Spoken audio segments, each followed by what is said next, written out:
बिस्मिल्लाहिर्रहमानिर्रहीम अस्सलामुअलैकुम। आज मैं बहुत ही मज़ेदार और आसान सी जो फटाफट घर में आपके अगर कुछ भी खाने का ना हो तो आप ये रेसिपी बना सकते हैं। आज मैं आपको अंडों का सालन बनाना बता रही हूँ।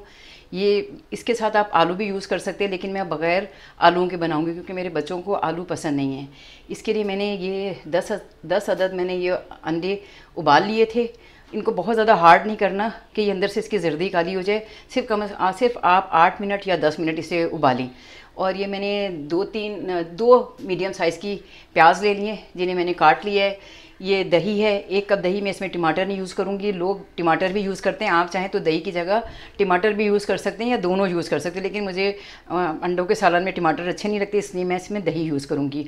और ये 1 चाय का चम्मच जो है नमक है, आधी चमची चाय की हल्दी है, 1.5 चाय का चम्मच पिसी हुई सुर्ख मिर्च है, ये 2 चाय का चम्मच धनिया है पिसा हुआ, ये ज़ीरा है 1 चाय का चम्मच, मेथी दाने हैं आधी चाय का चम्मच, और ये इसमें ये जो गरम मसाला है 1 चाय का चम्मच। ये लहसुन अदरक है जो मैंने 1 खाने का चमचा लिया, क्योंकि इसमें ज़्यादा जो है लहसुन अदरक नहीं डालते, नहीं तो उसमें एक महक आना शुरू हो जाती है लहसुन अदरक की।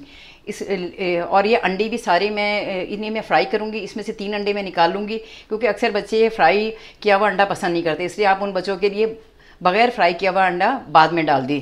जब आप सालन बन जाए तो उसमें आप डाल दें, तो उसमें वैसे ही उसका जायका आ जाता है। कढ़ाई में सबसे पहले मैं ये आधा कप तेल डालूँगी, क्योंकि मैंने अंडे फ्राई करने, इसलिए थोड़ा तेल मैंने ज़्यादा रखा है। आप चाहें तो जब ये अंडे फ्राई कर लें तो ऑयल आप निकाल दें, लेकिन और इसकी आंच अपने बहुत स्लो रखनी है, क्योंकि अंडे जो है उबलते हैं तो इसमें थोड़ा बहुत पानी रह जाता है और ये ना इसमें से छींटे उड़ सकती हैं। इसलिए कोशिश करें कि आंच जब आप अंडे फ्राई करने लगे तो आप आंच को जो है ना वो कम रखें, और इसको आपने हर तरफ से फ्राई करना है। इसका बहुत अच्छा जायका आता है। मैंने इसमें से 3 अंडे निकाल लिए थे, मैंने 10 अंडे बॉयल किए थे, तो और ये 3 निकाल लिए मैंने, क्योंकि छोटे बच्चे जो होते हैं घर में उन्हें वो फ्राई किए हुए अंडे अच्छे नहीं लग रहे होते। आप इसको हर तरफ से फ्राई करना है, और इसमें से छींटे उड़ती हैं, इसलिए अपना मुंह दूर ही रखना है, नहीं तो कोई छींट उड़ के आपके चेहरे पे भी आ सकती है। आप चाहें तो बहुत डार्क ब्राउन इसे फ्राई कर लें, या चाहें तो लाइट कलर में भी आप इसे फ्राई कर सकते हैं।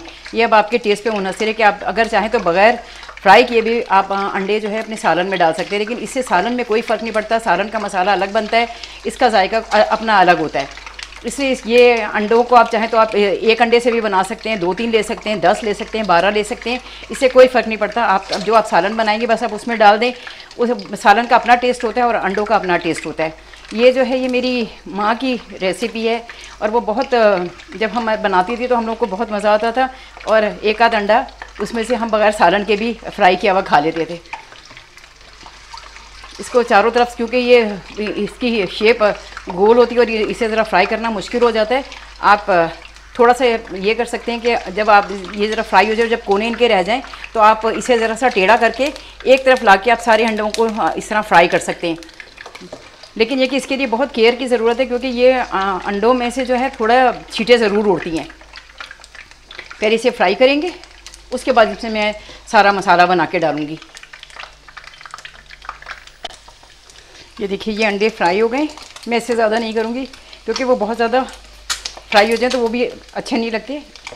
इसी तरह अगर आप आलू डालें तो आप अपने आलूओं को भी फ्राई कर लें, काट के कतले बना के, क्योंकि आपने देखा होगा अक्सर जब हम आलूओं का सालन बनाते हैं, आलू गोश्त या कुछ भी, तो उसमें आखिर में जब आलू का ना बहुत थिक हो जाता है, क्योंकि आलूओं का ना अंदर से वो निकलना शुरू हो जाता है, क्या कहते हैं इसका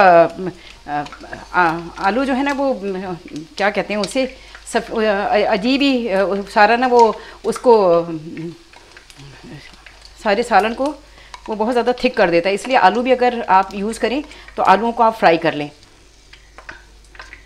और उसके बाद आप उसे मसाले में डाल के गला लें। लेकिन उससे पहले ज़रूरी है कि आप जब आलू गोश्त भी बनाएं तो उसमें भी अगर आप आलू फ्राई करके डालेंगे तो आप देखेंगे कि इतना अच्छा और मज़े का सालन बनेगा और ज़रा भी थिक नहीं होगा। अब मैं इसी में ये प्याज डाल के ये फ्राई कर लूँगी। ये 2 मीडियम साइज़ की प्याज थी, इसको मैं फ्राई करके निकाल लूँगी। इसमें मैं मसाला नहीं डालूँगी कोई भी, इसको मैं फ्राई करूँगी और इसे भी मैं निकाल लूँगी। और ये बहुत अच्छा और बहुत मज़े का सालन बनता है। आप क्योंकि हमारे बच्चों के नखरे बहुत हो गए हैं आजकल, हर वक्त उन्हें फिर वो ये होता है कि सालन में कोई चीज़ नज़र नहीं आनी चाहिए, इसलिए अगर आप चाहें तो प्याज में वैसे ही मसाला डाल के भून लें, लेकिन अगर आप इसे पीस लेंगे, ग्राइंड कर लेंगे तो बहुत ही अच्छा सालन बनेगा और बच्चों को कोई प्रॉब्लम नहीं होगी खाने में।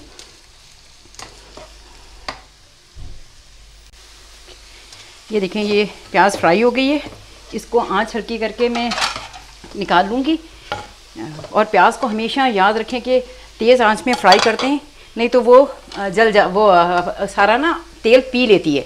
इसलिए हमेशा प्याज हमेशा तेज़ आंच में जो है वो फ्राई करनी है। उसको ये आप ये निकाल लें जल्दी जल्दी। ये मैं इसमें से निकाल रही हूँ ताकि ये जले ना।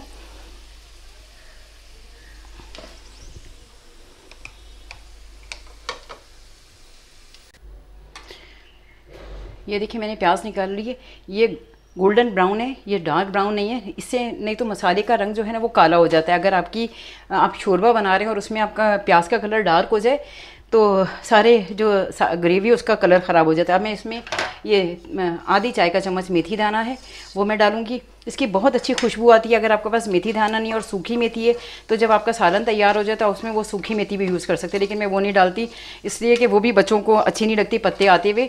तो ये मेथी दाना आप इसे थोड़ी देर आप इसे सिर्फ 1 मिनट आप इसे जस्ट फ्राई करें, बस ये जले ना, लेकिन इसके बहुत अच्छी खुशबू आती है सालन में। इसके बाद मैं इसमें ये 1 चमचा खाने का मैंने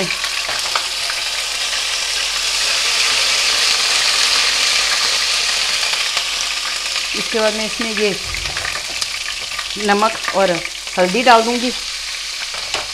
फिर मैं ये इसके साथ इसमें ये सुर्ख मिर्च डाल दिया मैंने, 1.5 खाने का चम्मच लिया था, 2 खाने के चम्मच ये मेरी धनिया था। इसके साथ ही मैं ये ज़ीरा जो मैंने कौर के रखा हुआ था 1 चाय का चम्मच, ये मैं इसमें डाल दूँगी।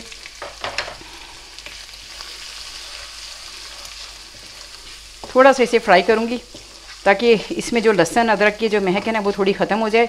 इसके साथ मैं ये दही भी डाल दूँगी। दही मैंने फेंट के रख लिया था, ये मैं इसमें डाल दूँगी। आप चाहें तो टमाटर पीस के डाल सकते हैं। आप 2 टमाटर लें, दही की जगह आप उसे डाल दें, या दही और टमाटर दोनों ही यूज़ कर लें, लेकिन मुझे दही वो टमाटर अच्छा नहीं लगता, इससे वो मैं नहीं डालूँगी इसमें। अब थोड़ी देर इसे भुनेगा। इसके साथ मैं वो प्याज ग्राइंड करके करती हूँ वो भी मैं इसमें डाल दूँगी। इतनी अच्छी खुशबू आ रही है इसकी, क्योंकि मेथी जो डाली है ना उससे बहुत अच्छी खुशबू आना शुरू हो जाती है। ये ज़रा भुनता है तो फिर मैं इसके जब तक मैं प्याज ग्राइंड करती हूँ और वो मैं इसमें डालती हूँ।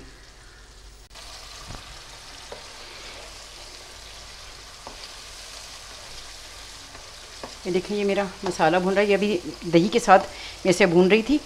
ये सिर्फ सालन इतनी देर में पकेगा जितनी देर में बस आपने मसाला भूनना है, आपका ये सालन तैयार हो जाएगा। ये इसमें मैं ये प्याज मैंने ग्राइंड की थी वो डाल देती हूँ इसमें। ये भी इसके साथ थोड़ी भुनेगी तो इसका, क्योंकि अगर मैं ज़्यादा डार्क कर देती तो मसाले के साथ भून के और इसका रंग काला हो जाता, इसलिए इसको ज़रा हल्के कलर में है ये।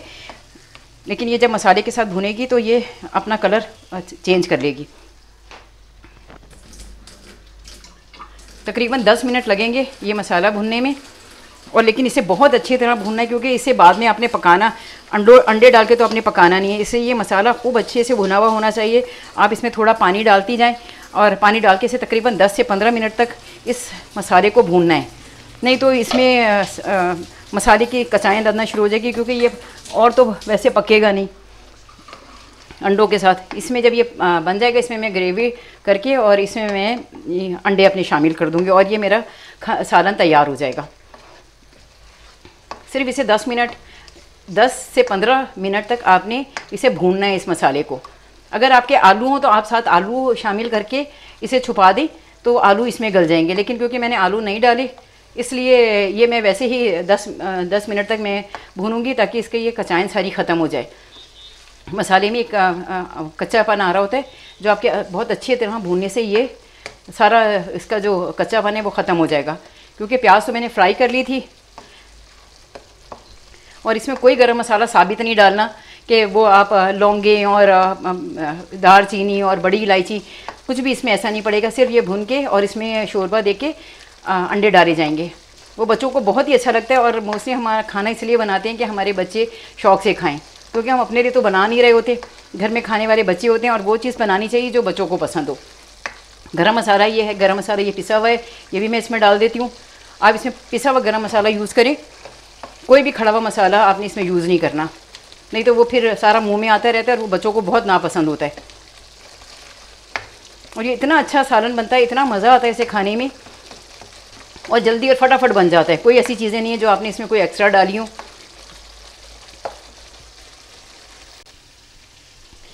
ये देखिए मेरा मसाला अच्छे तरीके से भुन गया। मैंने इसे तकरीबन 10 से 15 मिनट भुना है। ये पहले इसका हुजम ज़्यादा था, अब आप देखें जब ये भुना है तो ये थोड़ा कम हो गया, क्योंकि इसे बहुत अच्छे से भुना है। इसका जो प्याज वगैरह है, दही है, उसको बिल्कुल भून लिया। अब मैं इसमें ये जो मेरे ये फ्राई अंडे थे ये मैं इसमें डाल दूँगी, थोड़ा सा इसके साथ मसाले के साथ भूनूँगी। उसके बाद मैं इसमें पानी डालूँगी।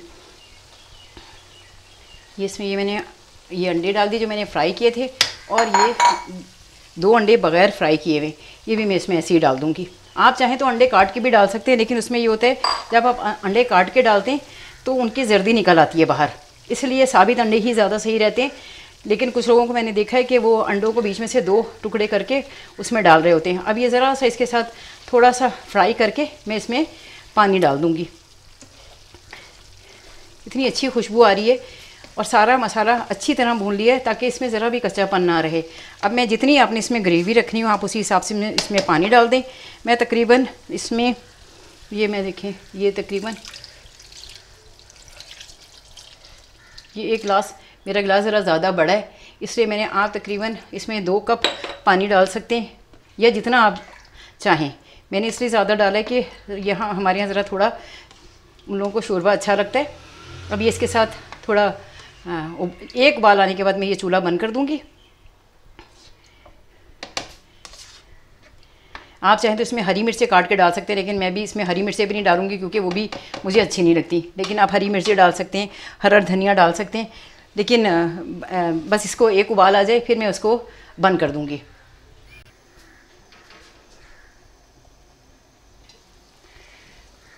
ये देखिए अल्हम्दुलिल्लाह रब्बिल आलमीन मेरा सालन बिल्कुल तैयार हो गया है।